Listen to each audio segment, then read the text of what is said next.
I just want to directly respond to what the speaker just said to the press, which is that Congress should stay out of it.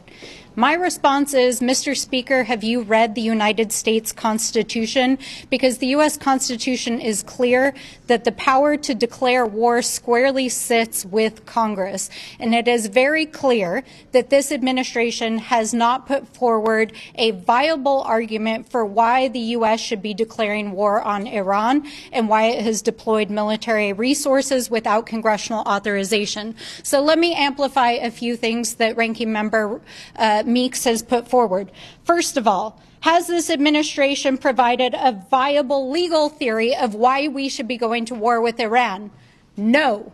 Has this administration put forward a credible piece of evidence as to why there was an imminent threat that meets a legal threshold for attacking Iran? No.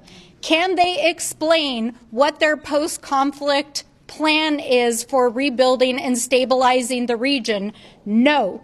Can they explain whether and how the breakdown in diplomatic efforts occurred? No.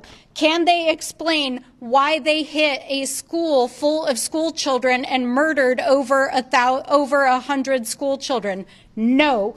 And can they explain how they plan to stop the loss of U.S. service members?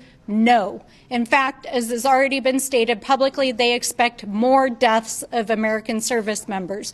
So the American people need to be demanding that Congress pass this war powers resolution. This is Congress's square responsibility, and we are not going to allow this administration to continue to act illegally, unconstitutionally,